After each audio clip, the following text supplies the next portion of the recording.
Bienvenue, madame, mademoiselle, monsieur, au Vidéorandia du samedi soir. Vient de paraître sur les écrans des cinémas Pinocchio, la version de Roberto Bellini qui incarne Geppetto, le fabricant de la marionnette Pinocchio. Nous sommes au Vidéorandia de la semaine du samedi 12 juin 2021, juste à côté du bar laitier de la semaine dernière où il y avait le requin, vous vous souvenez? Et on fera un bond en arrière dans les années 70, là, comme la vieille automobile qui est là. Directement de Mont-Saint-Hilaire. Conception, animation et montage Richard Glenn, l'ésotéristes du Nouveau Monde. Notre invité, M. Carl Alain, analyste programmeur. Avec l'intelligence artificielle, peuvent programmer maintenant des marionnettes, non pas à cordes, mais qu'on appellerait des robots. Il y a une version d'1 heure de plus, disponible dans le club créé des abonnés du mois de juin avec Carl Alain.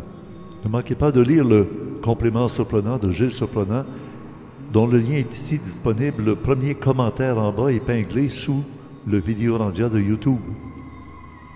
Recherchiste Louis Ferland à la régie Spirale, le concepteur du nouveau site du club créé, François Deschamps, webmaître. Bonne émission. Geppetto, qui est un restaurant qui est à côté du restaurant de la semaine passée, où Geppetto, c'était le menuisier qui avait fabriqué Pinocchio. Et Pinocchio, qui était une petite marionnette à cordes, il rêvait de devenir un vrai enfant humain. Et ça a été repris par le fameux film de Steven Spielberg, Intelligence artificielle, où le petit robot, qui est fabriqué artificiellement, voudrait devenir un vrai petit garçon. Et la fée bleue, elle vient exaucer son souhait, elle le rend petit garçon réel, pour seulement une journée, 24 heures. C'est un très beau film à voir et ça nous fait penser plein de choses, parce qu'on entend parler dans ça des méca et des orgas, les mécaniques puis les organiques. Eh bien, ce soir, on rencontre quelqu'un de spécial que j'ai connu il y a des lunes. Et lui aussi m'a connu il y a des lunes, il y a très longtemps. On va faire un voyage dans le passé, grâce à ses souvenirs d'expériences qu'il a eues dans le domaine ésotérique, dans le domaine scientifique, la démarche que ça lui a amené à faire intérieurement, des rencontres qu'il y a eues, des lectures, des contacts avec des sujets abordés soit dans mes émissions ou soit dans d'autres contacts par Internet. Et ces voyages à travers le monde pour affaires, parce que c'est un informaticien, un programmeur. Alors, il est tombé dans la potion magique très jeune, et il s'appelle Carl Alain. Ben oui, vous allez dire ces deux prénoms, oui, attendez. Carl Alain s'écrit avec deux L, A-L-L-A-I-N. C'est un peu comme Glenn. Glenn, le prénom, c'est G-L-E-N, puis le nom de famille, c'est G-L-E-N-N. Alors là, on l'accueille immédiatement. Bonsoir, Carl. Bonsoir, Charles. Eh ben oui, tu as un prénom presque prophétique, parce que dans Odyssée de l'espace 2001 de Stanley Kubrick, si tu te souviens, l'ordinateur s'appelait HAL. Et toi, tu t'appelles Carl. Ouais.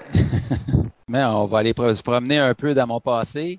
On va nommer mes sources, tantôt ésotériques, tantôt moins ésotériques, mais dans le fond, un paquet d'éléments, des personnages, des philosophies qui font en sorte que ça l'a influé sur ce que je suis pour m'amener à ce que je suis maintenant. Un peu comme un musicien qui a des influences. Eh bien, on a des influences, on rencontre des personnages clés, ça marque notre vie. On cherche, on trouve des choses, on fait des liens avec tout notre passé.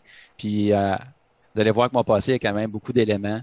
Ça fait un bail que je m'intéresse à un paquet de sujets, des fois dans le paranormal, mais surtout dans l'intérieur de l'individu, dans la démarche de ce que j'appellerais la croissance personnelle au sens large du terme. Puis, il faut voir que là-dedans que tout sert éventuellement. Puis, en même temps, c'est un beau message d'espoir pour tous ceux qui sont dans cette démarche-là. Puis, parfois, on arrache, parfois, ils disent qu'ils n'arrivent pas à voir clair, qu'ils se demandent encore comment procéder pour ci ou pour ça.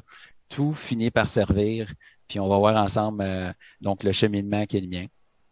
Ben, bravo. Alors, on commence par le commencement. Tu es né au début des années 70. Donc, Oui, ça t'amène effectivement. aujourd'hui à être tout près d'être à l'âge de la moitié d'un siècle. Ouais, tout proche du Big Five-0, comme on dirait en anglais. Oui, Donc, ça s'en vient à grands pas. dans quelques Donc, mois. 49 ans présentement, Oui, pour être très précis, et j'ai beaucoup de multiples de 7 dans ma vie. Donc, on sait que 7 fois 7, 49. Alors, je trouve ça intéressant comme chiffre, puis encore une fois, comme coïncidence, on pourrait ainsi dire. oui. Alors, j'allais dire que tu étais tombé dans la potion magique très jeune dans l'informatique. Qu'est-ce qui t'a... comment ça se fait? Parce que les Ouais, ben en ordinateurs fait, personnels, ça commençait au début des années soit 80 à peu près. ouais, disons, au tout début, évidemment, moi, j'ai vu la première fois un ordinateur avec quelqu'un qui a amené un ordinateur, ça s'appelait un Sinclair, un K. Donc, un K de mémoire. Un cas. Il a amené ça dans la salle de classe. Puis, il appuyait sur une touche, puis on voyait carrément l'écran se rafraîchir entre chaque touche, tellement c'était lent. Mais j'ai eu un déclic. Souvent, ce qui constitue une passion pour quelqu'un ou quelque chose qui a un grand potentiel pour lui, ben, il va avoir une réaction comme x10 ou x20, comme je dis, souvent par rapport à quelque chose que les autres ont une réaction un peu normale. Bon, ils voient c'est un appareil, mais la personne qui kick, qui voit une réaction x10, x20, beaucoup d'énergie dans cette direction-là, c'est signe de beaucoup de potentiel dans cette voie-là. Là, moi, j'ai vraiment réagi fort. J'ai vu l'ordinateur. J'avais pas d'ordinateur. J'avais pas de moyens. Alors, j'allais programmer chez des amis qui me laissaient un 30 minutes, une heure avec leur ordinateur. Puis, il faut comprendre que c'était une époque qui prédate l'Internet. Donc, il y avait juste les manuels en anglais. Alors, un adolescent qui qui parle pas vraiment très bien anglais, puis qui est dans un manuel d'informatique assez technique pour essayer de comprendre comment ça fonctionne, un ordinateur. Donc, j'ai passé par là jusqu'à devenir un programmeur quand même, je te dirais, assez bon. Oui, Puis, oui, oui. j'ai fait tout en informatique, l'architecture Pas de fausse informatique, tout ça. modestie, mais tu m'as montré il y a déjà des années de ça comment tu fonctionnais pour essayer de régler des problèmes informatiques. Tu étalais Oui, toute la programmation sur des feuilles imprimées, puis oui, à oui, à travers cette le lot, tu époque-là, passais, puis à un moment donné, tu avais un flash, et ben oui, ça tient pas debout, là. Ça, oui. Oui, ben, il faut comprendre qu'à l'époque, tu sais, on a aujourd'hui ce qu'on appelle des débuggers. Là. Ça veut dire que tu peux rouler ton code source ligne par ligne, plus ou moins, puis observer les effets que ça a sur la mémoire, tout ça. Mais à une certaine époque, il n'y avait pas ces outils-là. Donc, quand on voulait débugger, entre guillemets, un programme, on laissait des bips sonores, on imprimait des choses à l'imprimante pendant que le programme roulait. Fait que là, si ça imprimait 2 fois la ligne, on savait qu'il avait passé 2 fois. Puis quand tu étais vraiment mal pris, ben, tu imprimais ton code source, puis tu essayais de le suivre. Donc, une fois, j'ai imprimé le code source, c'était la longueur du sous-sol chez ma mère, puis ouais. essayé de trouver un bug, puis j'ai finalement trouvé le bug. Mais c'est vraiment, les technologies ont changé énormément. Ce qu'on voit aujourd'hui, honnêtement, même quand j'étais très jeune et très bon programmeur, je pensais pas que c'était possible qu'on se rende à ce stade-ci. Puis pour donner un exemple aux gens de choses que je peux avoir faites étant plus jeune, j'ai amené un, un- quelque chose de mes archives. Donc, je sais pas si on voit à l'écran, mais Oui, j'avais oui, très créé un bien, langage de Kenobi. programmation qui s'appelait Kenobi parce que j'avais un de mes amis qu'on surnommait Ben Kenobi parce qu'on connaissait Star Wars à cette époque-là. Puis lui, il programmait, mais il programmait pas vraiment. Il savait quelques commandes, mais il disait qu'il faisait des programmes. Alors, j'ai créé un programme un langage de programmation pour les gens comme lui, pour cacher un paquet d'abstractions qui sont complexes au niveau de la machine, parce que dans ce temps-là, il faut comprendre qu'on avait des BBS, tu as sûrement connu ça. Donc, Bon, on oui, les appelait par Bulletin un Board modem. System, là. C'est ça. Donc, moi, j'avais fait un langage de programmation qui permettait de faire des programmes pour que la communication par le Siri, dans le fond, ça passait sur un câble Siri avec une carte dite UART. Ben, les gens pouvaient programmer sans se soucier de ces détails-là. Moi, mon programme s'en chargeait. Donc, le Oh, langage Kenobi avait ça comme atout, si on veut, à l'époque. Donc, à l'époque des BBS, puis ce qu'on appelait des doors. On rentrait dans le BBS, puis on pouvait être acheminé dans un autre programme à l'intérieur du BBS. Donc, ça servait à programmer des doors. Je ne veux pas aller trop dans le technique, là, mais pour ceux qui ont connu cette époque-là, c'était quand même une belle époque. ben écoute, tu vas nous amener même à un moment donné à prendre en considération les crypto-monnaies et de source, pas savoir si c'est bon d'investir dans une crypto-monnaie ou ça ou ça. Ouais. Non, non, on va comprendre pourquoi il y a des crypto-monnaies qu'on voit actuellement comme étant les prodiges vont disparaître d'ici un certain nombre d'années pour des raisons de programmation. Ils ne pourront pas supporter la charge qui s'accumule continuellement avec l'usage qu'on a de, entre autres, le Bitcoin. On va s'en parler tantôt. Oui. Mais tu me quand réouvriras tu la parles de porte, ça m'a fait programmation, là, il y a plaisir. des gens qui se demandent, est-ce que tu ne l'avoueras pas, hein? Est-ce que tu es hacker? Non, je suis pas vraiment un hacker. J'ai hacké quelques petits jeux pour pouvoir avoir des points illimités on pouvait installer des jeux sur son ordinateur puis il n'y avait pas beaucoup d'éléments de sécurité. Donc, trouver comment organiser ces données, puis comprendre dans quel langage de programmation que ça avait été stocké. Puis après ça, simplement modifier les données avec un éditeur binaire pour avoir genre 1 million de points ou ce genre de truc-là. Donc, des petites choses comme ça, mais vraiment, je suis pas dans la catégorie hacker, même pas dans la catégorie hacker éthique. Est-ce que tu vas aussi souvent te promener dans le dark web? Non, pas vraiment. Je touche pas. Je me tiens loin de ça. Je pense que c'est OK, pas. donc C'est tu es pas un bon avisé. gars, tu es un gars clean. Ben oui, absolument. Ben, OK, on n'en doute pas. Alors, ton plan de match, parce que tu m'as Ouais. dit juste avant l'émission, je vais traiter de ça, de ça, de ça. Mhm. Alors, j'aime bien ça quand on a un plan de match avant de commencer Ouais. l'émission. Alors, tu me dis au début, je vais parler de mes sources. Tes sources, Ouais. c'est quoi que tu entends par tes sources? Oui, dans le fond, les sources, c'est tout ce qui a été une source d'inspiration. Un peu comme un musicien pourrait dire, j'ai été inspiré par la musique de tel, tel, tel. Moi, j'ai été inspiré par différents personnages, tantôt que j'ai connus personnellement, tantôt que j'ai lus à travers leurs livres. Donc, c'est un peu ça que je propose comme démarche. Commencer un peu au tout début, voir ce qui m'avait allumé, ce que j'ai eu comme outil pour pouvoir avancer dans ça, puis les personnages que j'ai rencontrés au fil du temps, puis les différentes philosophies. Puis de temps en temps, on va s'ouvrir une petite parenthèse pour en parler un peu, évidemment, sans trop déborder du cadre, parce qu'il y a beaucoup d'éléments, puis on a peu de temps. En effet, le temps nous manquerait.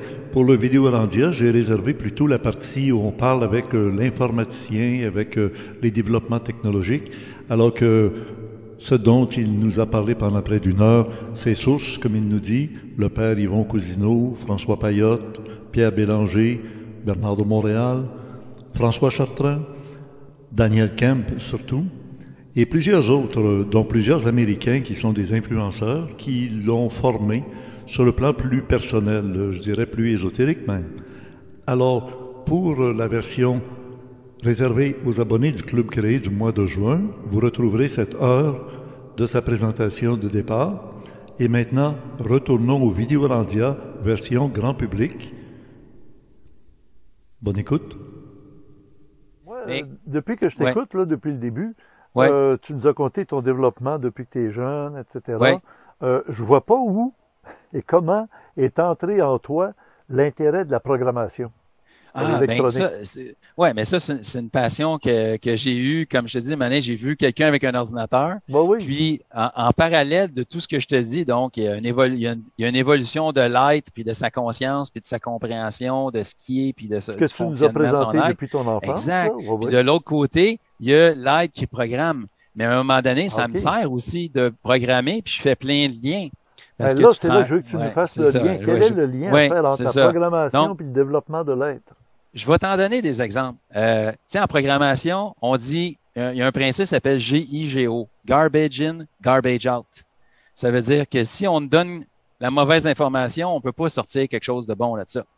Puis, il m'est venu, de par l'étude du subconscient, de réaliser que les êtres humains sont assujettis aux mêmes erreurs d'apprentissage que les machines auxquelles on cherche à apprendre quelque chose, comme par exemple la reconnaissance d'images, sont assujetties elles aussi. C'est-à-dire que les erreurs d'apprentissage qu'on pourrait induire dans l'apprentissage machine, c'est les mêmes erreurs que les individus font face, puis ils doivent après les régler. C'est pour ça qu'on a une conscience.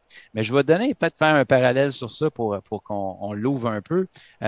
Ça m'était donné, je suis arrivé à étudier un petit peu c'était quoi les grands principes de l'intelligence artificielle, Ouais. un peu de l'apprentissage machine. Puis de façon classique, on nous montre 3 modes d'apprentissage pour une machine. Un mode d'apprentissage dit supervisé, dans lequel, par exemple, des humains, et là, c'est des humains, c'est très important de prendre ça en considération, c'est des êtres humains. Puis, les êtres humains vont mettre des libellés sur des images, puis ils vont donner ça à la machine. Puis la machine va reconnaître des patterns dans les images et ça en prend des images. Ça prend pas 10 images, ça prend des milliers d'images. libeller correctement pour qu'en bout de ligne, après, quand la machine reconnaît une nouvelle image que tu lui présentes, à l'aide des patterns qu'elle a découverts dans les autres images, puis là, elle dit, OK, toutes les patterns qui sont là, tu m'avais donné le mot chat, C-H-A-T. Elle ne sait pas c'est quoi un chat. Elle est capable de te ressortir le libellé, puis de voir que tu avais associé ces libellés-là. Mais après, elle va pouvoir te dire c'est quoi, s'il y a un chat dans l'image à un certain niveau de succès. Donc, il reste toujours une petite marge d'erreur. Mais c'est la nature de l'apprentissage supervisé, c'est-à-dire qu'on dit à la machine c'est quoi qui est quoi, puis elle découvre les patterns. Mais ça, les êtres humains, on apprend comme ça. Dès le plus jeune âge, nos parents nous disent ça c'est une fourchette, ça c'est un couteau, ça c'est un chat. Mais il faudra réaliser à un moment donné que l'intelligence humaine est tellement plus grande que celle des machines par rapport à la vitesse d'apprentissage. C'est incroyable. Une machine, ça prend des milliers d'images. Ça prend des gens qui libellent toutes ces images-là, puis il reste une marge d'erreur qui, des fois, est trop grande. Puis il faut qu'il ajuste les algorithmes, puis tout ça. Tandis qu'un être humain, écoute, un enfant, tu lui montres un chat 2, 3 fois, il a saisi c'est quoi un chat. Il va peut-être se tromper une fois avec un petit chien, mais c'est fini après. Puis je te donne un exemple concret dans ma vie où est-ce que, justement, j'ai vu un de mes enfants faire ce qu'il pouvait avec ce qu'il avait comme information, et ça donne ceci comme histoire. Je montre à un de mes gars, je lui dis « Hey, c'est quoi l'objet qui est là-bas? » Je lui montre une brouette. Et il me dit quoi? Il me dit « Ben, c'est une moto. » Là, je ris un peu, mais je dis « Ben, pourquoi tu penses que c'est une moto? » Mais il me dit « Parce que ça a juste une roue en avant. » Donc, on voit que dans son petit cerveau, dans sa petite conscience, il utilisait tout ce qu'il pouvait comme information pour essayer de cataloguer correctement. Mais évidemment que c'était pas une moto, que c'était une brouette. J'ai expliqué qu'il n'y avait pas de roue en arrière. Mais lui, il appliquait déjà des patterns de reconnaissance sans même s'en rendre compte. C'est tout subconscient, ce phénomène-là. Et comme je te dis, c'est très, très puissant. Écoute, ils ont fait une expérience pour essayer de simuler 1 seconde d'activité cérébrale. Ça a pris 40 minutes avec un ordinateur qui a 82 000 processeurs. 82 000 processeurs, 1 pétabyte de mémoire, 82 000 processeurs qui travaillent pendant 40 minutes pour essayer d'émuler 1 seconde d'activité cérébrale humaine. Et là, nous, on fait ça. Donc, 40 minutes versus 1 seconde. Donc, tu peux tout de suite imaginer le ratio. Puis, on fait ça avec presque pas d'énergie. On mange des chips le matin, puis ça fonctionne. Là, tandis qu'eux, là, c'est 82 000 ordinateurs qu'il faut qu'ils fassent fonctionner, là. Tu as parlé d'un pétabyte. Un pétabyte, c'est plus qu'un terabyte. Oui, c'est plus qu'un terabyte, c'est ça. Ouais, c'est un autre multiple de 1000 ou de 1024, selon si tu veux une précision d'information. Ça, pour 40 minutes pour simuler 1 seconde d'activité humaine. Puis un être humain, lui, ça y aurait pris 1 seconde. Ça a pris 1 seconde. 40 minutes. Au lieu de 40 minutes, puis ça prend comme quelques watts, c'est le peu de wattage qu'on a dans le cerveau. Je te dis, tu donnes des chips, ça marche. Ouais. L'autre machine, il faut que tu l'alimentes de 82 000 ordinateurs, là, ça prend pas mal d'électricité, puis ça chauffe, puis il faut les construire, il faut aller les chercher dans une mine en partie. Mais vraiment, j'ai été surpris. Donc, on est loin d'être menacé par l'intelligence artificielle. Par rapport à la vitesse d'apprentissage, puis par rapport aux insights qu'on peut avoir, puis aux connexions que notre cerveau peut faire de façon multidimensionnelle. Introspection. Ouais, insight, c'est les informations que tu vois de l'intérieur. Ouais. Parce que faut réaliser que tous nos sens, on a aussi des perceptions plus subtiles, mais qu'on peut ramener à des sens. Comme par exemple, quand tu vas dire « Ah, ça m'a touché quand il a dit ça ». Mais tu dis pas ça pour rien. Parce que là où ça t'a touché, c'est un sens subtil que tu associes au toucher. Quand je comprends quelque chose, quand on comprend quelque chose, ici j'ai une souris, je la prends, c'est la préhension. Mais quand on comprend, c'est qu'on en fait le tour. À tâtons, on a fait le tour, puis à un moment donné, on allume, on vient de catcher c'est quoi. C'est ça comprendre. Donc, il y a un lien, c'est comme le sens, l'appréhension, puis du toucher, puis l'intelligence qu'on en dégage. Quand on comprend, c'est qu'on touche le sujet, puis à un moment donné, on comprend. Donc, il y a plein de liens comme ça que tu peux faire entre les sens physiques puis des sens intérieurs. Donc, quand je dis un insight, c'est une information qui arrive de l'intérieur. Ça peut être visuel, ça peut être un mot. C'est fait partie comme de l'intuition en général, tu sais, la pensée créative qui nous arrive, l'intelligence. Mais tout ça, c'est vraiment, un moment donné, je me suis amusé, là, j'ai pas tous les détails, mais je me suis amusé à faire plein de parallèles à dire, OK, quand on dit ça, dans le fond, ça fait référence à tel sens. Donc, c'est comme l'extension de nos 5 sens physiques, mais dans des dimensions plus psychiques de notre être. Mais tu vois que c'est la même patente qui perçoit. C'est la même subconscient qui interprète des patterns, tantôt émotionnels, tantôt vibratoires, tantôt sonores, des ondes, des photons qui arrivent dans tes yeux. On a une machine là qui interprète constamment et qui rejette beaucoup d'informations aussi, parce qu'il faut se placer dans la peau de une des fonctions du subconscient, qui est celle de nous permettre de vivre. Hein, je dors, mais ça respire tout seul, le cœur bat tout seul. Donc, les fonctions vitales, ils sont gérées par le subconscient. On peut s'y intéresser consciemment. Je peux contrôler ma respiration consciemment. Certaines personnes qui pratiquent font des exercices particuliers peuvent arriver à contrôler la température corporelle. Donc, plusieurs éléments qui sont normalement réservés exclusivement au subconscient. Des gens réussissent à toucher à ces éléments-là avec leur conscience. Mais c'est pour dire qu'il y a un seul être qui fonctionne en grande partie subconsciemment et un petit peu en mode conscient. Et j'ai même des explications à ça, j'ai des explications à tous ces éléments-là, mais si on revient à l'erreur d'apprentissage machine, donc comme je te dis, c'est si quand tu es jeune, on te montre pas suffisamment de choses, puis on te libelle mal les affaires. Imagine une machine que je suis en train d'essayer d'y apprendre c'est quoi des chats, mais je passe une image de chat, puis je dis que c'est un chien, puis de temps en temps, c'est pas un chat, mais c'est un poteau, mais je dis que c'est un chat. La machine, elle va être tout mêlée. Mais maintenant, regarde ce qui se passe avec des êtres humains en bas âge. Ils reçoivent l'information fragmentaire. Souvent, c'est incomplet.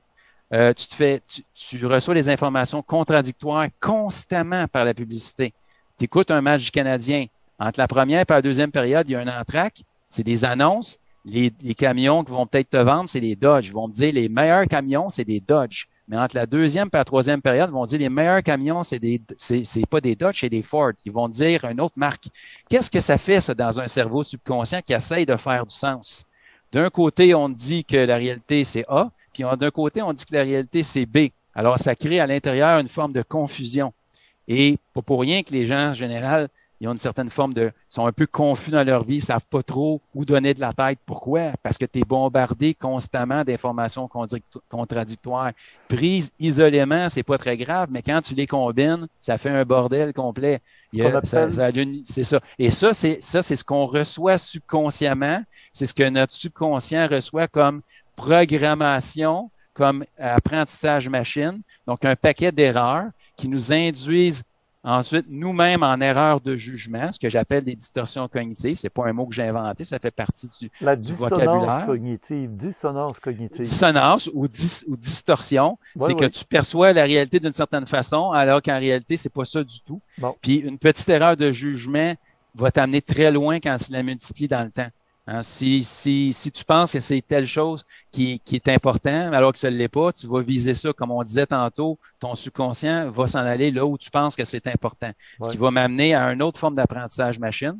Donc, on la comprend, celle-là. Si on te donne des mauvaises informations, qu'on libelle mal les choses, qu'on nomme mal les choses, tu vas être mélangé. Si on ne te parle jamais de c'est quoi l'intérieur, là, tu dois amener à une autre stratégie d'apprentissage machine qui est le mode non supervisé. Le mode non supervisé, c'est qu'on laisse la machine aller avec des images. On lui donne pas de libellé. On lui dit pas, ça, c'est une image de chat, ça, c'est une image. La machine, elle établit des regroupements. Et des fois, nous, on peut être surpris du regroupement qu'elle fait. Puis on se rend compte après ça, j'avais jamais vu ça. Mais nos données nous disent ceci. La machine a trouvé des patterns que nous, on n'avait pas vus. Des patterns qui permettent peut-être de prédire que quelqu'un va devenir en faillite juste en regardant ses transactions financières, mettons, du dernier 3 mois. Tu vas dire, si on analyse ça, la machine a trouvé des patterns qui prédisent à 87% que la personne va faire faillite après parce qu'elle fait certaines transactions anormales par rapport à son passé. Tu vois un peu l'idée? Donc, on laisse la machine aller, elle découvre des patterns, puis après, nous, on utilise ces patterns-là. Mais quand tu prends un être humain, puis tu le laisses à lui-même, comme un jeune enfant, qui est laissé à lui-même une partie de la journée, qui est laissé à lui-même à l'école, il va accepter de l'information puis il va en faire du sens du mieux qu'il peut. Et ça, souvent, c'est erroné. Je vais te donner un exemple personnel. Quand j'étais jeune... C'est erroné, mais aussi... Oui, c'est erroné. Mais il y a beaucoup de vrai. Des fois, ça peut donner une perception qui va sortir du moule. Oui. Tout ça, ça fait partie du Et kit. ça va lui donner une habileté à percevoir. Tu sais, on pense aux autistes. Les autistes, ils ont des façons de voir les chiffres à un moment donné où ils ont un parfum qui vient avec un 3. C'est pas la même sorte d'odeur avec un 5, le chiffre 5. On se dit, où est-ce qu'ils vont chercher ça? Ou des couleurs, tu sais? Lui, il fait des connexions que toi, tu fais pas dans ton cerveau. Et ça leur permet de faire des relations, des fois plus rapides, plus efficaces que celui qui a été framé, qui a été formaté. C'est ça. Il faut qu'on ait une espèce de mélange de tout ça. Évidemment qu'on ne recréera pas la roue de zéro, parce que sinon, la société, ça avance pas. Hein. Si tu avais à réécrire c'est quoi un ordinateur, ben, tu n'auras peut-être pas assez de temps de toute ta vie.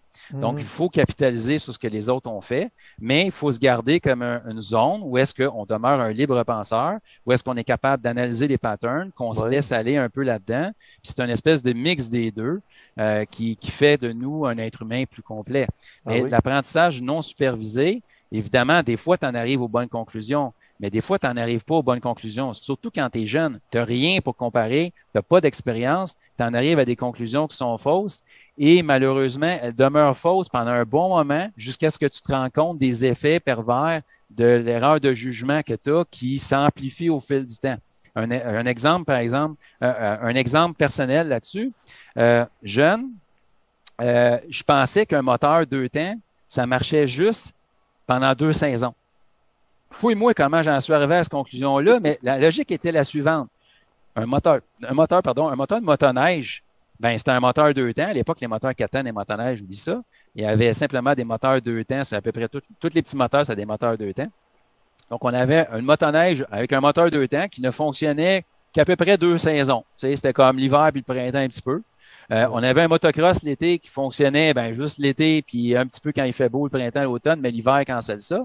Tu avais une tondeuse avec un moteur 2 temps qui on sert juste l'été. Donc, dans ma tête, j'avais fait l'adéquation. Je m'étais dit, un moteur 2 temps, man, ça marche juste une partie de l'année. Ça peut même pas marcher le reste de l'année. Et je suis resté sur cette fausse impression-là pendant des années, jusqu'à ce qu'à un moment donné, j'ouvre un livre, puis que je regarde, puis je comprenne c'est quoi un moteur 2 temps et un moteur 4 temps. Évidemment qu'un moteur 4 temps ou 2 temps peut fonctionner à l'année. Ça n'a aucun rapport. C'est la façon des cycles de combustion qui se passent à l'intérieur du moteur, mais c'est pour te donner un exemple réel d'un être humain qui, par apprentissage non supervisé, est arrivé à une mauvaise conclusion.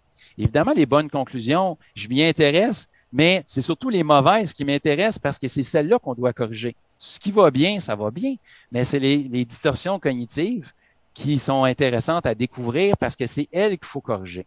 Puis le troisième... Ouais, vas-y. Quand on rajoute à ça le sens des mots qui change complètement de l'étymologie, de l'origine du mot. À un moment donné, on utilise un mot, puis à un moment donné, ce mot-là, hop, devient vulgaire, devient pas bon, caca, alors qu'à l'origine, le mot avait un sens très, très positif. Exact. Ça varie, ça varie même selon les cultures. Tu peux te faire dire un truc dans une certaine culture, puis ça peut être bien vu, puis dans une autre, ça sera pas bien vu du tout.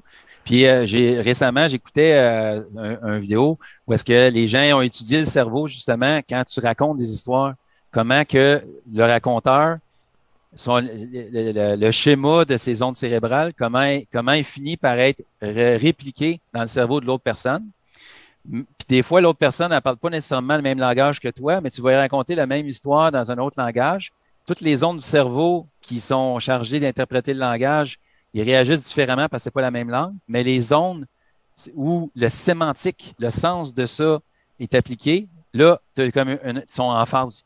C'est vraiment fascinant de voir ça à l'œuvre. Les gens qui se font raconter la même histoire, ils rentrent en phase. S'ils sont dans la même langue, ils sont comme en phase encore plus parce que même les ondes du langage, ils sont sollicités. Puis comme tu dis, le sens des mots va jouer. Juste de dire une information au début, quand tu racontes l'histoire à un groupe versus un autre groupe, ça va changer la perception qu'il y a de certains éléments de l'histoire. Tout ça, ça joue.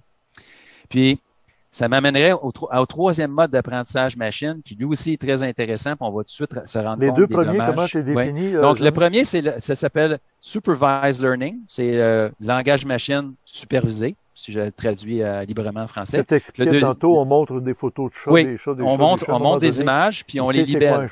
Okay. C'est ça, on fait un libellé. Et ça, il faut que tu comprennes qu'il y a des gens payés pas cher dans la vie qui sont payés pour identifier les images. Puis des fois, nous-mêmes, quand on va sur un site puis qu'on nous demande d'identifier les images avec une bicyclette ou avec un feu de circulation, ça sert ces algorithmes-là ultimement. OK. Deuxième. Deuxième mode, c'est le mode d'apprentissage non supervisé. Donc, on te montre des images, mais on ne te dit rien. Puis tu trouves des patterns, puis après ça, on utilise les patterns que tu as trouvés pour essayer de découvrir des choses que nous-mêmes auxquelles on n'avait pas pensé avant, des regroupements nouveaux. OK. Donc, ça, c'est le deuxième. Puis le troisième mode, c'est en anglais, on dit reward-based learning. Donc, ou reinforcement-based learning. Ça veut dire que, imagine une machine.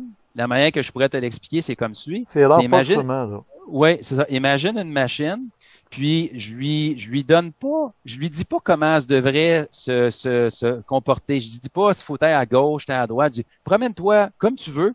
Par contre, à toutes les secondes, on va mesurer ta distance par rapport à un objectif. Donc, on va te dire ce qui est bon, puis tu vas mesurer la distance, puis plus tu es proche, mieux c'est. Puis là, toi, tu vas en déduire que ce que tu fais, si ça te rapproche, c'est bon, puis si ça t'éloigne, c'est mauvais. Et ça, imagine quand on dit à un enfant, qu'est-ce qui est bon dans la vie?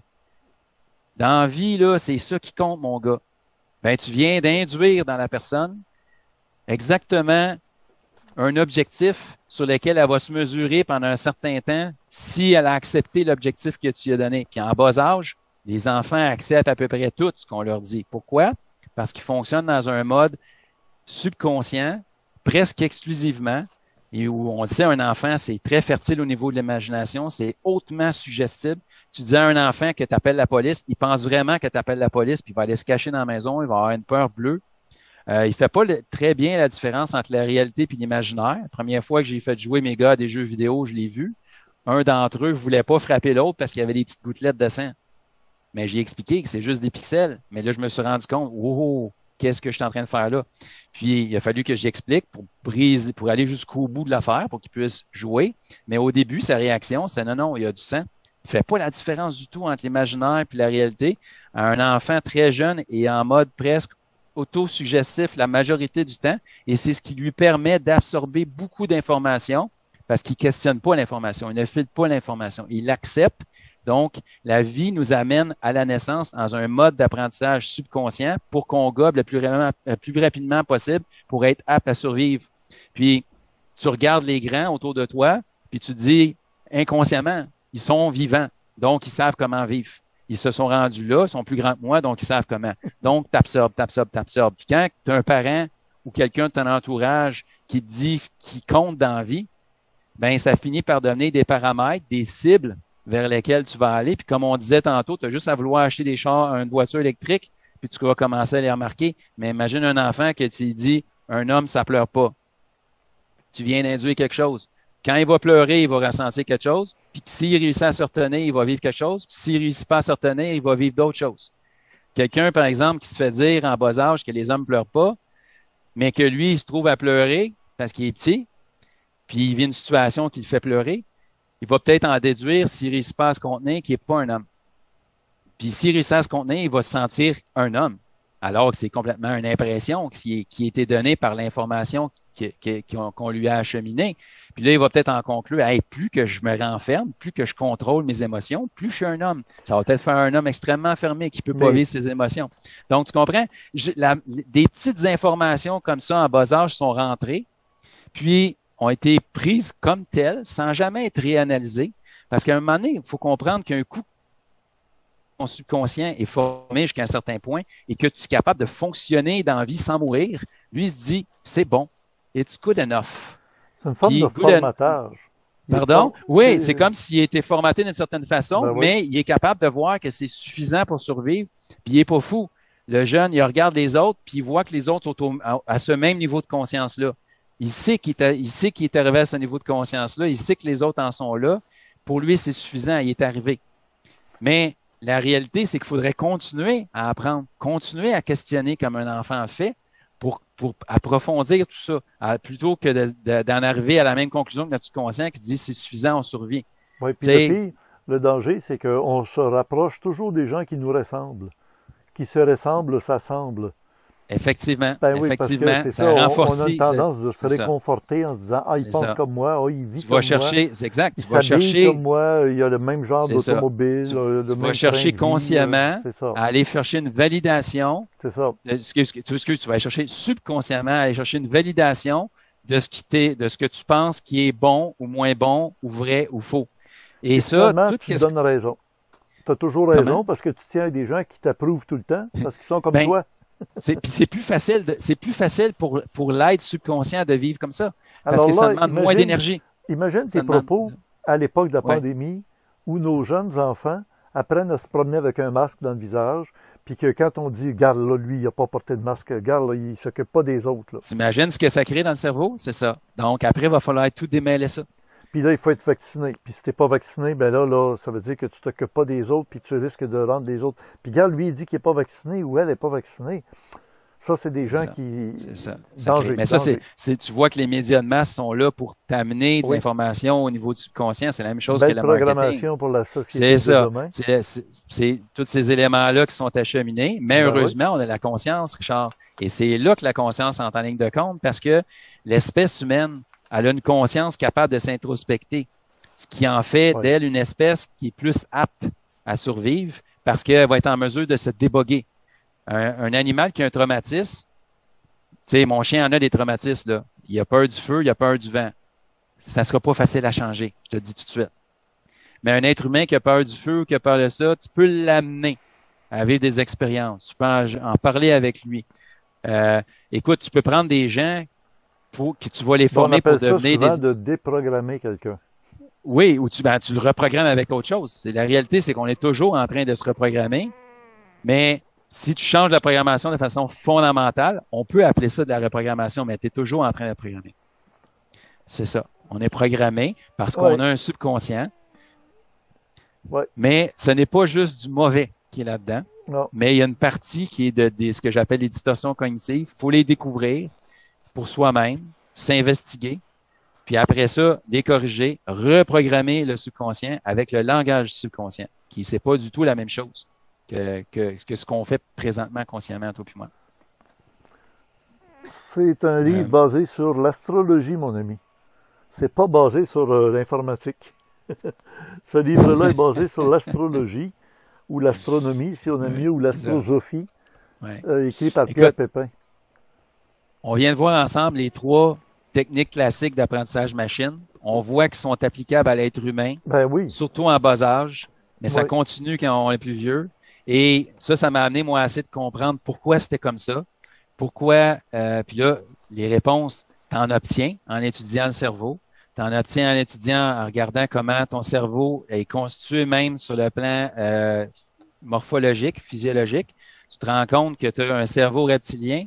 Tu te rends compte que par-dessus, il y a une enveloppe qui est le cerveau mammifère. Tu te rends compte que par-dessus, il y a un cerveau primate, puis par-dessus, il y a un néocortex plus développé qui est celui du cerveau humain, et que tous ces cerveaux-là toutes ces couches de cerveau-là vivent en même temps, puis acheminent de l'information, achemine de l'information à l'autre niveau pour qu'il y ait une prise de décision, et ainsi de suite. Donc, nous, en tant qu'être humain, on a accès à 4 dimensions en même temps. On a accès à de l'information qui vient du physique, émotionnel, intellectuel, puis spirituel. On a accès tout de suite à ces 4 dimensions-là. Puis, ce qui est mêlant, puis ce qui fait que tu es en guerre avec toi-même parce que tu penses que tu as un ego, parce que tu penses que c'est simplement parce que c'est les autres couches de ton cerveau qui sont comme habituées de fonctionner d'une certaine façon, que tu n'as jamais réinvestigué, que tu n'as jamais reprogrammé, puis que tu renforces même en cherchant à les éviter. Hein? Si tu cherches à éviter de penser à un truc, il faut d'abord que tu penses au truc, puis après la négation vient. Donc, même quand tu cherches à l'éviter, tu en fais un focus qui renforce le phénomène. Donc, au niveau subconscient, c'est pas de cette façon-là nécessairement qu'il faut procéder. Et plus tu comprends comment le subconscient fonctionne, plus tu es capable de le remodeler pour qu'il travaille dans le même sens. Sinon, on a la partie consciente, puis on a la partie subconsciente. Mais la partie subconsciente, c'est un peu comme le cheval ou l'éléphant, qui est pas nécessairement aussi brillant qu'un être humain, mais qui a beaucoup de puissance. Alors que l'être humain, c'est le cavalier dessus ou le cavalier sur le cheval, sur l'éléphant. C'est le brain qui est supposé diriger ça. Le cerveau conscient est là pour prendre des décisions, orienter, et c'est normal. C'est la fonction supérieure. La couche de cerveau amène à l'autre pour qu'il y ait une prise de décision. Si tu joues pas ton rôle en tant que conscience, après ça, demande-toi pas pourquoi que la vie s'en va un peu n'importe comment puis tu n'arrives pas à déboucher sur tes objectifs. Parce que tu prends pas des décisions. Tu n'utilises pas les facultés conscientes que la vie t'a données. Donc, tu en restes sur le plan subconscient. Puis pourquoi on est en mode subconscient? Ça revient à de l'énergie. Tu sais, on a parlé tantôt de l'énergie. La vie fonctionne subconsciemment parce que ça coûte moins cher énergétiquement. La conscience, c'est un luxe. Puis on s'en rend compte. Quand tu t'es blessé, tu nous as raconté une histoire, tu été blessé au pied, tu as failli avoir le pied tranché dans une aventure avec un moteur d'une petite embarcation qui t'a coupé presque le pied. Ben, tu es tombé inconscient. Pourquoi? Parce que là, tu n'as plus besoin d'être conscient.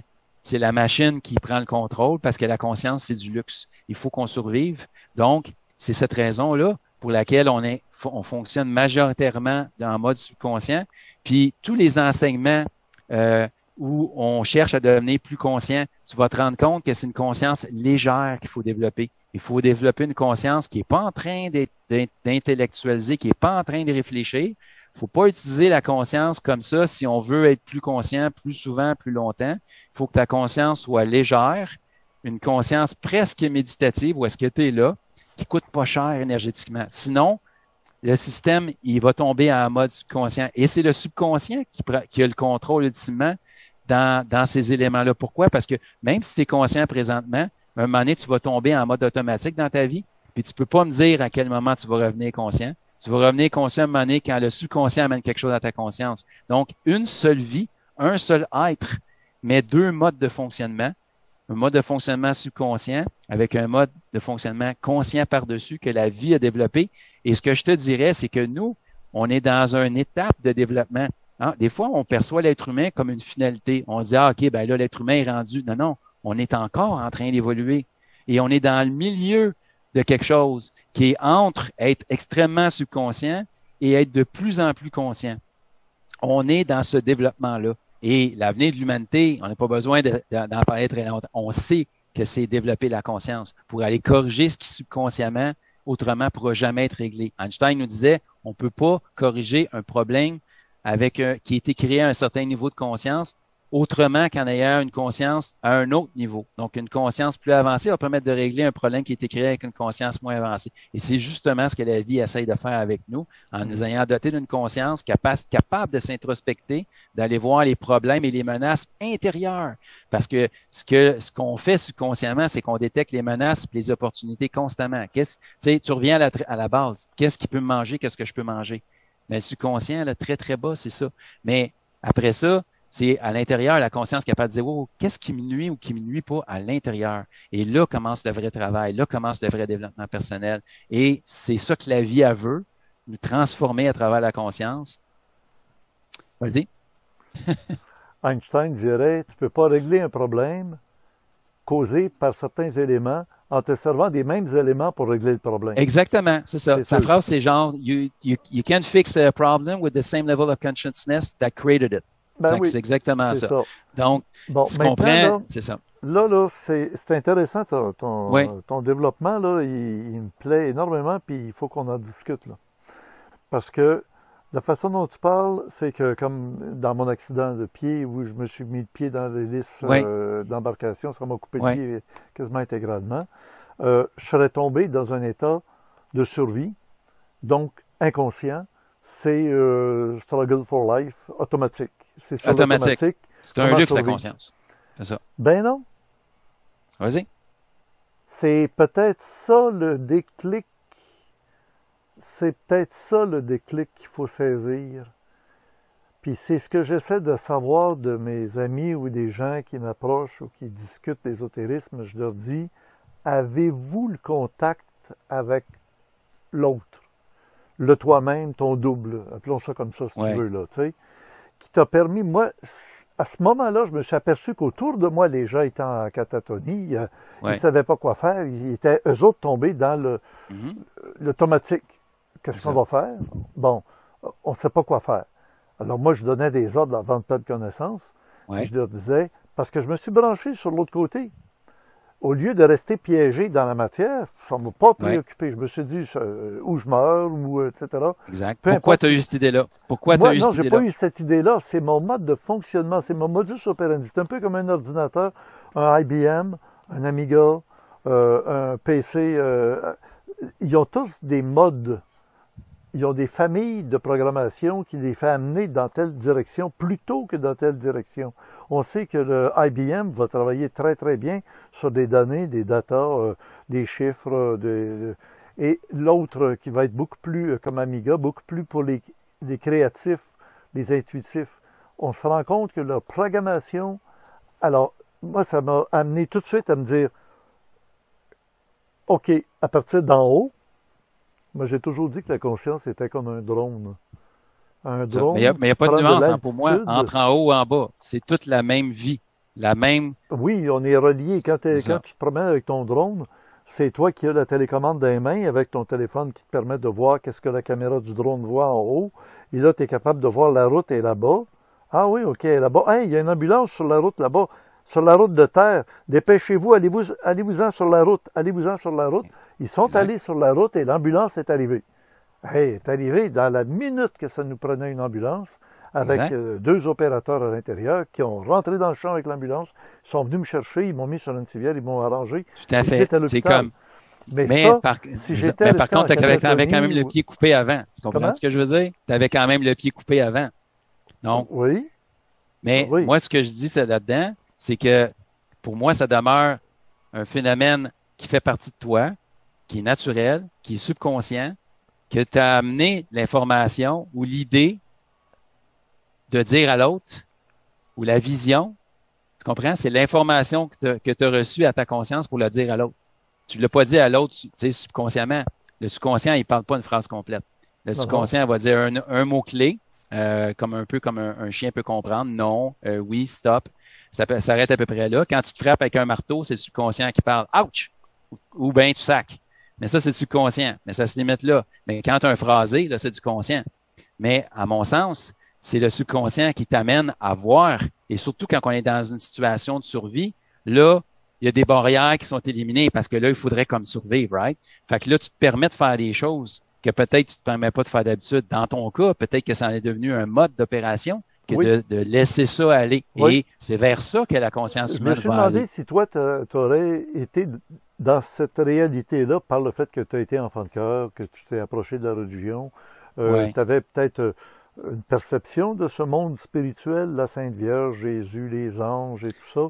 Moi, le petit catéchisme que j'ai ici, ça a été la base de l'enseignement ésotérique que j'ai eu. Le petit catéchisme catholique, là, tout ce qu'il faut savoir, avoir et ça, c'était du par cœur solide. Comment? Ça, c'était du par cœur solide, ce bout-là. Ah ben non, c'est justement, si c'est du par cœur, c'est une programmation idiote. Tu sais, un ordinateur va faire mieux que moi. Oui, mais ce qui va se passer, c'est ça. Mais ce qui va se passer, c'est que pourquoi on apprend des choses, Richard? Pourquoi on va à l'école? Pourquoi? Parce qu'on met en place des éléments de puzzle, puis à un moment donné, la propre intelligence, qui est celle de la vie, il n'y a pas de différence, allume, vient de faire les liens entre deux ou trois choses. Parce que tu as appris tel élément, parce que tu as eu des pièces d'information qui, sur le coup, t'en faisais pas nécessairement du sens. Mais tout ça, c'est là, latent, et c'est utilisé par l'intelligence. Si tu savais pas c'était quoi une ambulance, si tu savais pas c'était quoi une route, tu n'aurais pas pu dire à l'autre d'aller voir la route, tu comprends? Exact. Donc, ton intelligence, elle va utiliser tout ce que tu connais pour pouvoir se manifester. Et pour moi, il n'y a pas de différence entre l'intelligence. Toi qui es en programmation, tu as l'accumulation de données, de data dans la mémoire morte. Oui. Et c'est la mémoire, la ROM, là, la mémoire morte, Read Only Memory. Oui. Puis après ça, tu vas avoir la mémoire vive. Mémoire vive. Et la mémoire vive, c'est celle qui va te permettre d'être créatif, de faire des relations entre ça. Et si tu as été dans l'univers spirituel, des anges, des saints, de la vie après la vie, etc., de communiquer avec des morts, et quand tu as commencé à vivre des expériences avec des extraterrestres et tout ça, t'es formaté pour être en dehors du moule. Le moule de l'humanité terrestre, c'est fait pitié. C'est des gens qui font métro, boulot, dodo. Ils se lèvent le matin, ils vont travailler, puis ils reviennent le soir, puis ils vont se coucher. Puis arrive le temps qui passe. Ils fonctionnent à majorité de façon subconsciente. Même nous, on fonctionne subconsciemment. C'est juste qu'eux, ils n'ont même pas les bons programmes pour s'éveiller à certains moments. Parce que moi, j'ai fait l'introspection chez moi. Et je peux te garantir que quand quelque chose m'arrive consciemment, je ne l'ai pas choisi. Ça arrive. Oui. Et la source de ça, mon explication à cela, fait partie des forces subconscientes dans l'être, mais qui vont beaucoup plus loin que l'être et qui tombent dans ce que je pourrais appeler le superconscient. Autrement dit, la conscience de mes cellules, c'est ma subconscience, mais la conscience de l'être dans lequel je fais partie, et cet être, c'est l'écosystème terrestre, c'est la vie dans son ensemble, il a son niveau de conscience et je suis son subconscient et lui est mon conscient. C'est en fait mon super conscient. Donc, quand tu reçois de l'information subconsciente, ça peut être d'origine personnelle, comme ça peut être d'origine non personnelle. Puis, en cela, je rejoins les théories où est-ce que des gens sont en contact avec des êtres, ils font du channeling. Je rejoins les théories où est-ce que Aleister Crowley nous parle de son ange gardien. Je rejoins les théories du double. Je rejoins les théories de tous ces éléments, la prière, Dieu qui te parle. Je rejoins tout ça, mais sans la partie occulte, sans la partie ésotérique. Simplement avec le fait, écoute, on a un subconscient, il est là, il fonctionne, c'est merveilleux. Ça fait ce que ça a à faire. Ça manifeste de l'intelligence à tous les niveaux de mon être, que ce soit physique.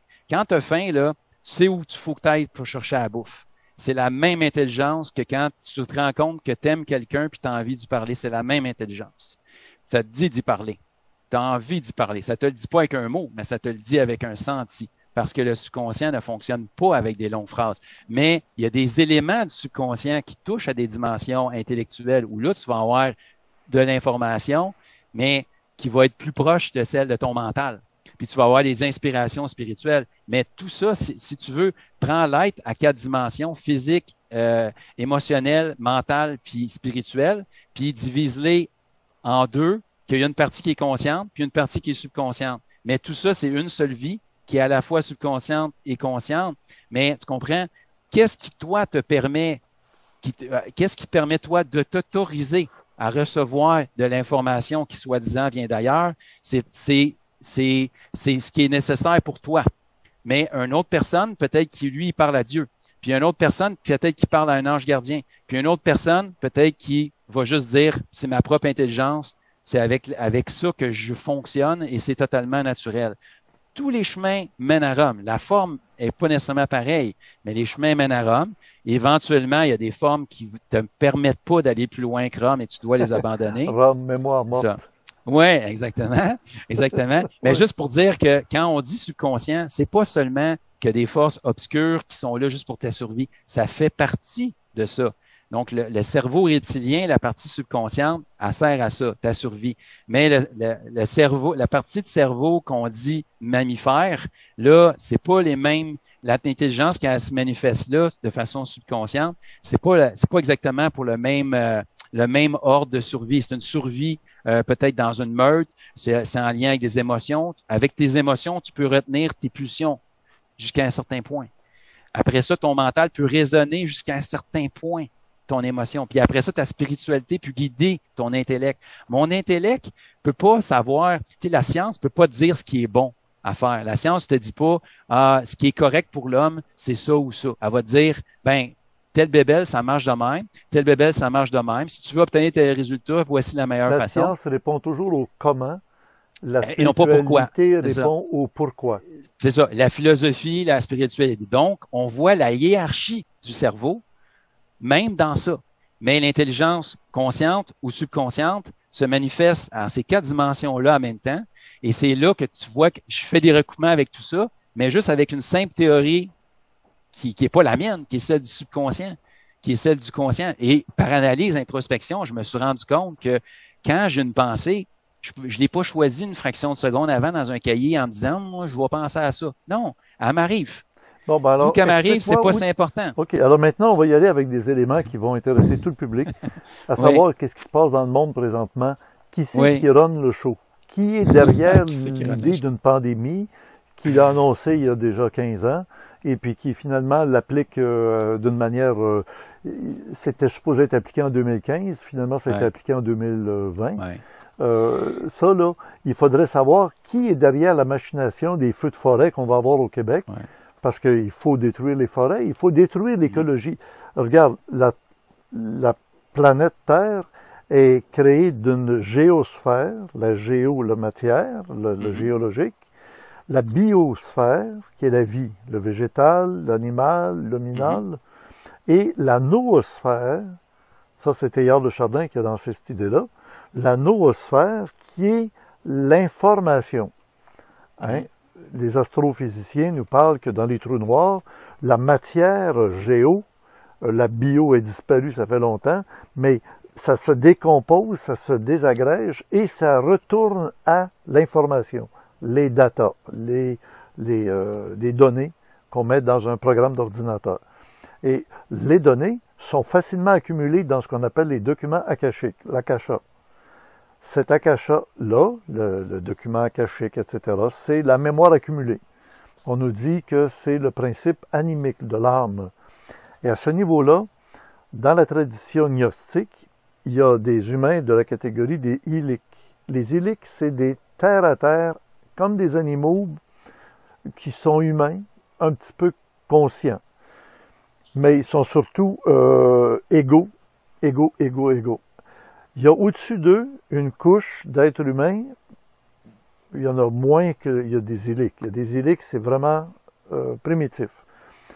Il y a les psychiques. Les psychiques, la psyché, l'âme, le contact avec un certain niveau de compétences intellectuelles, et puis, oui, ils sont intelligents. Mais psychiques, là, ça leur donne le droit d'imaginer, beaucoup d'imagination. Et au-dessus d'eux, la couche très peu, tellement peu, c'est un peu comme dans l'univers, on dit il y a l'énergie sombre, 87%, tu vas avoir après ça la matière sombre, la matière noire, encore un peu plus petit, un petit pourcentage, puis tu as la matière réelle qu'on connaît, que les physiciens voient par les télescopes avec les galaxies, puis les planètes, puis tout ça, c'était très peu en pourcentage. Ben, c'est les pneumatiques. L'être humain pneumatique, pneuma, c'est celui qui vit du souffle de l'esprit. Et ça, c'est à un autre niveau, et je me rends compte en t'écoutant parler que dans le monde actuel, il y a des gens qui passent complètement à côté de la réalité. Alors qu'ils pensent qu'ils sont dans la réalité, hein, ils pensent sauver leur corps, ils se préoccupent beaucoup de la matière, ils sont dans le géo. Des fois, ils sont un peu dans le bio en se disant, bon, on va essayer de survivre, on va se réchapper à la mort. Et il y a les noos, qui, eux, sont dans une conscience qui dépasse ces limites spatiales, temporelles, parce qu'ils atteignent un niveau, j'allais dire, universel. Puis, quelqu'un qui va faire de la recherche dans le domaine de l'informatique puis des robots, s'aperçoit à quel point le robot d'aujourd'hui, qui est quand même évolué, comme tu disais, la programmation aujourd'hui est tellement plus loin que ce que tu pouvais imaginer au début de la programmation que tu faisais, dans les débuts de la programmation d'ailleurs des ordinateurs. On en arrive aujourd'hui à des compétences informatiques très grandes. Oui, mais on fait fausse route. Parce qu'on s'en va dans le géo. Les robots mécaniques. Es-tu toujours là? Oui, absolument, je t'écoute. Tu bouges vraiment pas. Non, j'essaie vraiment de me concentrer Alors, les sur ce que mechas, tu dis. comme dirait Steven Spielberg dans son film Intelligence artificielle, les mechas. Puis après ça, il y a les orgas, la biosphère. Puis il va y avoir les êtres qui viennent voir le petit bonhomme, qui était un petit Pinocchio, un robot matériel, matière, qui a voulu devenir un vrai enfant bio. Et ces êtres qui sont noos viennent le voir, puis c'est eux qui sont capables de lui donner une vie, une vitalité. Et quand on est un être humain qui est né sur la terre, fils de l'homme, et qu'on entre en contact avec ces êtres-là, c'est fini. On ne reviendra plus jamais en arrière. Et c'est là où on voit la dépravation de notre monde qui cherche à sauver sa peau au lieu d'essayer de sortir de sa peau pour aller dans cette réalité qui est réelle parce qu'elle est intemporelle. Elle n'aura pas de fin. Parle-nous donc de Bitcoin en terminant, parce que je n'ai parlé à l'introduction de l'émission. Oui, ben en fait, j'ai fait un petit passage dans l'univers informatique lié aux crypto-monnaies puis aux blockchains. Parce qu'il faut savoir que quand on parle de crypto-monnaie, ça s'appuie sur une technologie qu'on appelle une technologie blockchain. Une blockchain, c'est comme une base de données distribuée, mais qui est immuable. Ça veut dire que une fois qu'on a mis des données dans cette base de données-là, on peut plus les modifier a priori. On a une trace de ce qui s'est passé. Puis tout ça, ça fonctionne avec un ensemble de mécanismes cryptographiques, donc des clés privées, des clés publiques, des mécanismes d'encryption qui tournent autour de ça. Puis l'idée, c'est que un gars, c'est un petit peu mystérieux parce qu'on ne sait pas si c'est une personne ou plusieurs personnes qui ont créé le Bitcoin. Il y a comme un peu de mystère qui entoure ça, mais il y a un groupe qui maintient quand même le code source à l'origine, donc peut-être pas juste une seule personne. Mais la première crypto-monnaie qui est sortie avec que tout le monde connaît maintenant, c'est des bitcoins. Puis il faut comprendre que les bitcoins, c'est basé sur une technologie de blockchain qui est très gourmande en termes énergétiques. C'est-à-dire que ça prend beaucoup de calculs pour pouvoir rajouter des éléments d'information sur le blockchain de Bitcoin. Puis, plus il y a de gens qui s'intéressent à miner, donc ils veulent donner des mineurs de blockchain, plus ça rajoute de capacité globale de traitement et les algorithmes du protocole de Bitcoin lui-même font qu'ils s'ajustent. Si les blocs se rajoutent trop vite, il va augmenter la difficulté, le niveau de difficulté pour que ça prend pour pouvoir ajouter un prochain bloc sur le blockchain. Puis on comprend que quand c'est payant d'avoir des bitcoins, il y a plus de gens qui veulent miner. Fait que ça augmente la capacité du réseau, puis il va s'ajuster en augmentant le niveau de difficulté. Donc, ça devient juste plus dur de le trouver. Fait que plus il y a de monde, plus ça devient difficile, plus ça demande d'électricité globalement. Donc, tu sais, un système comme ça, à terme, c'est pas vraiment viable parce que si tout le monde veut miner, ben à terme, ça prend comme toute l'énergie de la planète pour ajouter une transaction dans le blockchain.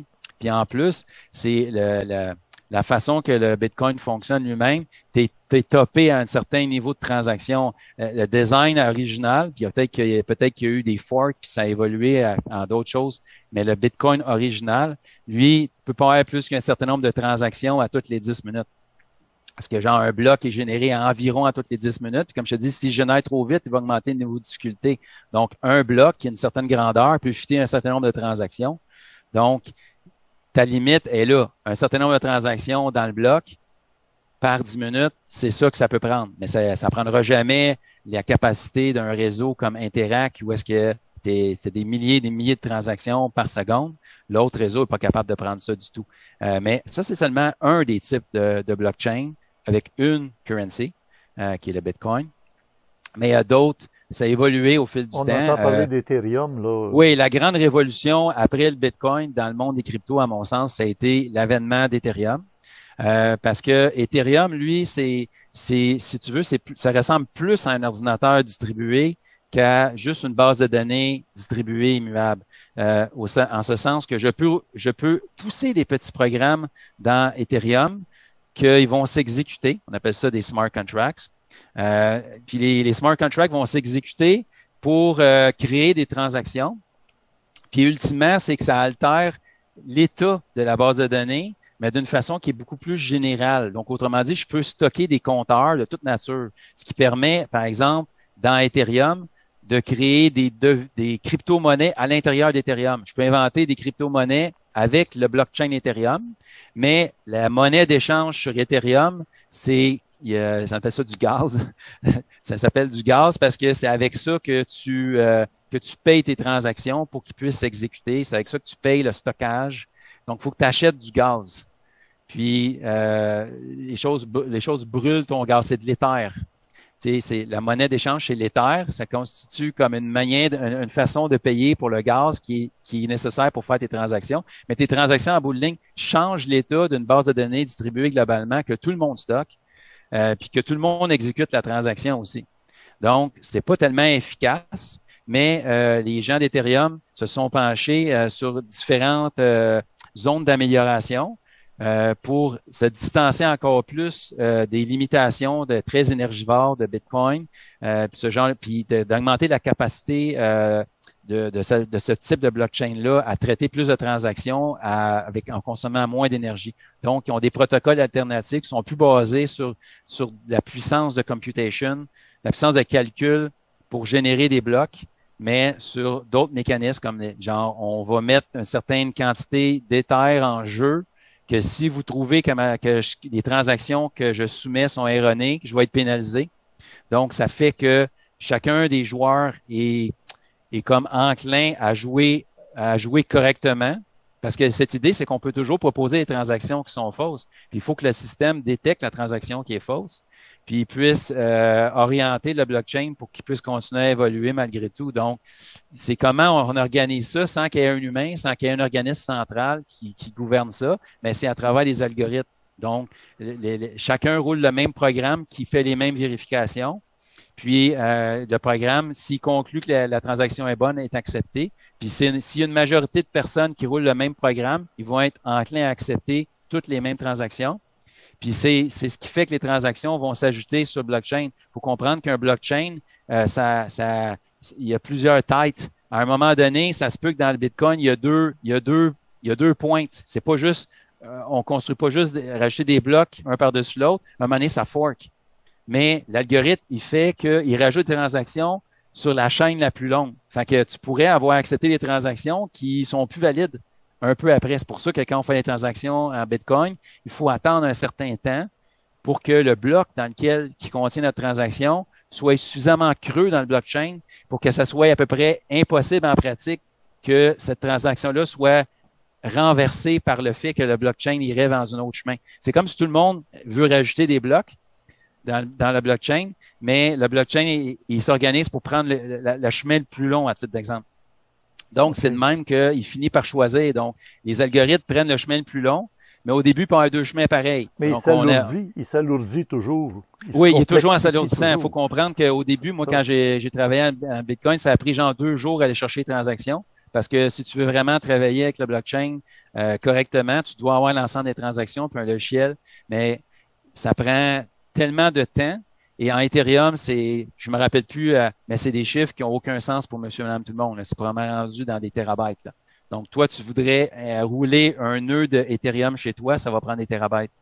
Parce que c'est beaucoup plus que juste ce qu'il y avait dans Bitcoin. Comme je te disais, tu peux créer des monnaies à l'intérieur d'Ethereum. Tu peux créer, par exemple, la représentation d'items de collection. Tu peux représenter digitalement que un tel token représente un de tes livres. Puis tu pourrais changer la propriété du livre en changeant le propriétaire de ce token-là sur le blockchain. Donc, ça amène à beaucoup plus de créativité dans un blockchain de type Ethereum que dans un type Bitcoin. Bitcoin, donc, son avenir est limité. Ben, à mon sens, écoute, le prix du Bitcoin, normalement, il devrait être celui à peu près de l'électricité que ça coûte pour le produire. Et ça va juste prendre plus d'électricité pour le produire parce qu'il y a plus de monde qui veulent miner. Et aussi, il faut savoir que le protocole même du Bitcoin original, parce qu'il y a toujours des forks, des crypto-monnaies s'en créent probablement à chaque semaine. Donc, puis il y a même des gens qui ont forké le Bitcoin original pour essayer d'avoir plus de transactions avec un bloc plus gros. Ça n'a pas fait le consensus, fait que ça crée un split. Il y a des gens qui sont sur le vieux blockchain original, puis il y en a qui sont sur un autre blockchain. Fait que c'est deux crypto-monnaies. Puis toi, tout d'un coup, tu t'es trouvé avec ton argent dédoublé. Des bitcoins d'un côté plus l'autre. Donc, il y a toutes sortes de phénomènes qui se passent. Mais essentiellement, le protocole donne une récompense à ceux qui rajoutent des blocs. Et cette récompense-là diminue dans le temps. C'est programmé pour diminuer dans le temps jusqu'à ce qu'à un moment donné, que la récompense soit nulle. Donc, imaginons que ça coûte de plus en plus cher pour miner un bloc et qu'il n'y a plus de récompense intrinsèque dans le système. Puis là, tout ce qui reste, c'est ceux qui veulent soumettre des transactions. On peut donner comme donner un type, on appelle ça un fee en anglais. Quand on passe une transaction, on peut donner un petit montant de Bitcoin. Puis la personne qui insère les transactions dans un bloc ramasse la somme de ces petits montants-là. Ça constitue, en plus de la récompense de base pour avoir trouvé la solution au bloc, ça récompense aussi toutes les transactions. Donc, on comprend que le réseau Bitcoin est intéressé par les transactions les plus payantes. Moi, je ne travaillerai pas sur des transactions pas payantes. Ça me coûte d'électricité pour miner. Je vais travailler sur les transactions les plus payantes. Donc, on peut penser qu'à un moment donné, ça peut venir même cher de passer les transactions parce que pour qu'elle soit insérée dans un des blocs, il faut qu'un des miners s'y intéresse, puis lui, il trie en ordre descendant, le plus payant en haut, puis il prend une certaine quantité, ceux qui peuvent rentrer dans un bloc, puis il travaille dessus. Il peut pas toutes les prendre parce qu'ils rentrent pas toutes dans un bloc. Donc, les transactions pas payantes sont comme laissées en bas. Fait que toi, tu es là comme un nono, puis tu attends que la transaction soit confirmée par la blockchain parce que tu ne payeras pas assez, tu comprends? Ouais, Présentement, il y a encore un reward intrinsèque, donc c'est encore payant, puis la valeur du Bitcoin a augmenté beaucoup, mais à un moment donné, ce reward-là va être à zéro. Puis là, c'est juste les fees que les gens vont donner qui vont rétribuer les miners, et là, ça risque d'augmenter de beaucoup. Oui, bien, Carl, c'est ainsi que va se terminer cette rencontre assez formidable avec toi. On a fait un tour d'horizon sur ton évolution ésotérique, spirituelle, intellectuelle, et puis finalement de programmeur. Et puis, on aura l'occasion sûrement de se revoir. Toi-même, tu as un site sur Internet? Oui, j'ai un site qui s'appelle programme77.com dans lequel je propose à ceux qui sont intéressés, évidemment, une démarche pour, si tu veux, reprendre le contrôle de soi-même en allant retrouver les fondamentaux. En fait, un peu ce qu'on aurait aimé avoir quand on était jeune, un peu une espèce de guide ou un manuel d'emploi de l'aide que nous sommes. Donc, moi, je dis, j'amène de l'information que toute personne, normalement, aimerait avoir pour pouvoir mieux fonctionner. Autrement dit, tu sais, ça s'apprend à être heureux, ça s'apprend à pouvoir s'introspecter, ça s'apprend de développer des facultés intérieures. Maintenant, on a déjà ce qu'il faut, il nous manque juste la manière de l'utiliser, puis il manque une certaine quantité de pratique qui est nécessaire, comme dans toute chose. Ouais. Maintenant, c'est ce que je propose à des gens à travers mon site. Donc, programme77.com. Les gens qui auront un intérêt pourront aller voir. J'ai une chaîne YouTube, les liens sont là. Donc, quelques vidéos que j'ai mis au fil du temps. Vous allez voir un petit peu ce dont je parle, puis ce que je propose avec ma propre formule, si on veut là. Ouais. Ben, bravo. Et je vais me retourner maintenant vers la caméra de tout le monde. Oui. Et Geneviève va maintenant lancer le générique où on retrouve Pinocchio chez Geppetto. Pas la pizzeria. Le vrai, lui, c'était Geppetto, le fabricant de Pinocchio. Et on comprend qu'entre le robot, la marionnette à cordes, remplacée par un robot méca, qui est passé par le stade Orga, va probablement nous amener à prendre conscience de notre réalité Noos. Merci tout le monde, bonne semaine. Geneviève lance maintenant le générique.